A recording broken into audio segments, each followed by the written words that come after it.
50 दिन के बाद हार चुका है। अब आप समझ लीजिए कि इजराइल की हार तय हो चुकी है।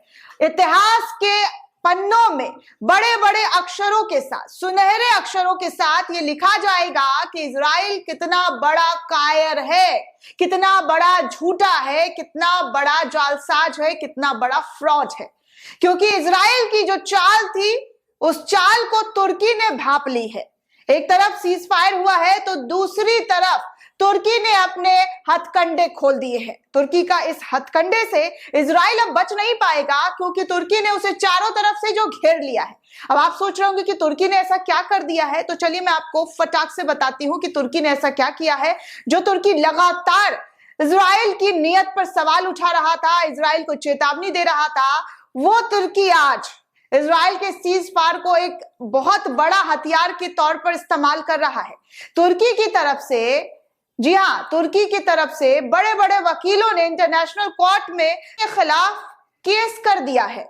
जी हां दोस्तों, बिल्कुल सही सुन रहे हैं। तुर्की के वकीलों ने इजराइल को इंटरनेशनल कोर्ट में घसीट लिया है।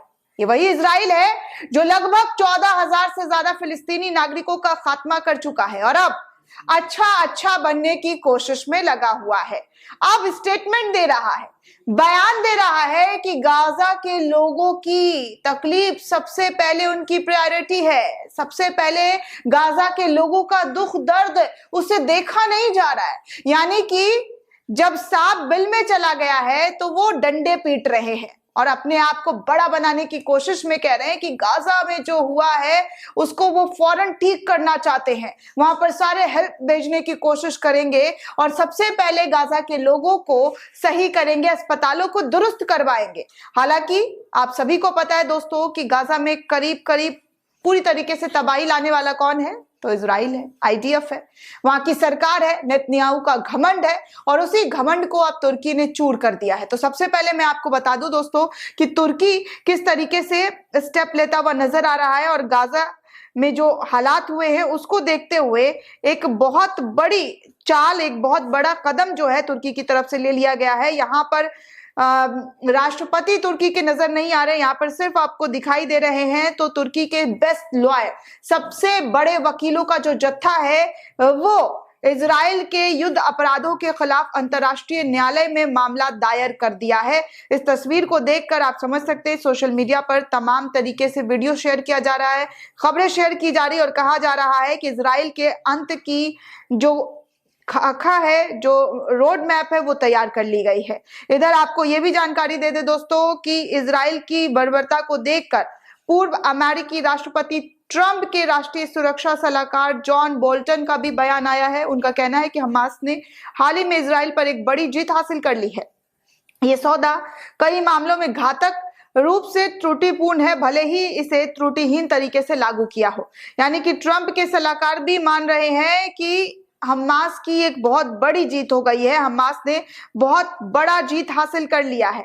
आगे आपको ये भी जानकारी दे दे दोस्तों कि पुतिन जो है, व्लादिमीर पुतिन रूस के राष्ट्रपति, वो कह रहे हैं कि गाजा को हर तरीके से वो मदद पहुंचाएंगे, वहां के नागरिकों की सहायता करेंगे। ये उनके लिए एक पुण्य काम होगा, उनके लिए पूजा जैसा होगा। इस तरीके से के राष्ट्रपति का भी बयान सामने आ रहा है।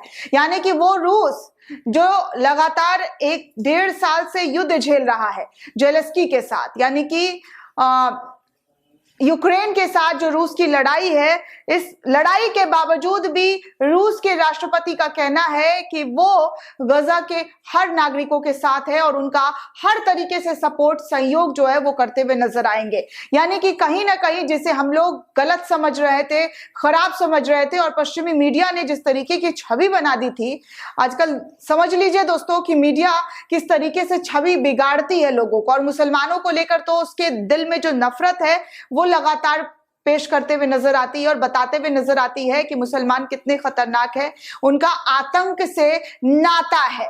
उनका आतंक से किस तरीके से गठजोड़ है, यही तो है दोस्तों इस्लामोफोबिया, किस तरीके से गलत दुष्प्रचार करना इस्लाम के खिलाफ। लेकिन आज दुनिया का हर एक नागरिक, बच्चा बच्चा ये जान चुका है कि वो किस तरीके से बहकावे में आया था। आज जो फिलिस्तीन की हालत है, इजराइल ने जो हालत किया है, जिस तरीके से उसने बमबारी की है और अपनी जीत का जश्न मनाने के चक्कर में उसने पूरे के पूरे गजा को तबाह कर दिया है दोस्तों। इस तबाही को आज दुनिया ने देख लिया और समझ लिया है कि ये जो मीडिया है ये किस तरीके से लोगों को बरगलाना चाहती है, उनके माइंड के साथ खेलना चाहती है। और यही खेल उसने 70 सालों से किया था, सिर्फ और सिर्फ फूट डालने और एक विकसित देश को और बड़ा बनाने की कोशिश की गई थी। अमेरिका को बड़ा बनाने के चक्कर में उसने एक पूरा का पूरा हंसता खेलता देश को तबाह कर दिया। क्यों? क्योंकि रूल और सत्ता की वजह से इन लोगों ने अपना गंदा और घिनौना खेल खेला, जिसकी आज पूरी दुनिया में जी हाँ फजीहत हो रही है, पूरी दुनिया में लानत भेजी जा रही है कि इजराइल ने जो किया है वो बद से बदतर किया है। उस जैसा मतलब कोई देश हो ही नहीं सकता जो इस तरीके से मजलूमों और मासूमों को निशाना बना रहा था। आज दुनिया के कई देश इजराइल के खिलाफ खड़े हुए हैं, उनसे रिश्ते तोड़ते हुए नजर आ रहे हैं। उनकी बर्बरता को देखकर कई देशों ने तो उनसे अपने व्यापारिक रिश्ते तक खत्म कर दिए हैं। यानी कि इजराइल को ताबड़तोड़ तरीके से चोट तो पहुंच ही रहा है, लेकिन तुर्की की तरफ से जो तैयारी की गई है इससे दुनिया भर के लोगों को आस मिली और खासकर फिलिस्तीन के नागरिकों को तो एक बहुत बड़ी राहत मिली है कि शायद उसे कहीं ना कहीं किसी कोर्ट में तो न्याय मिल ही जाना चाहिए। उसको जो न्याय की उम्मीद है वो दिखाई दे रही है, क्योंकि वो अकेले लड़ रहे हैं, उनके साथ लड़ने वाला कोई नहीं है। दुनिया भर में लोग आवाज उठा रहे हैं, लेकिन जुल्म सिर्फ और सिर्फ फिलिस्तीन के नागरिकों पर हो रहा है, जिसको वो आस लगाकर बैठे थे कि कोई आएगा उनकी मदद करेगा। और तुर्की वो देश है जो मदद के लिए आ चुका है और इंटरनेशनल कोर्ट में इजराइल को घसीटता हुआ नजर आ रहा है। दोस्तों इस पूरे रिपोर्ट को लेकर आप क्या सोचते हैं, आपकी क्या राय है, हमें कमेंट करके जरूर बताइएगा। साथ ही साथ चैनल को सब्सक्राइब करना बिल्कुल भी ना भूलें।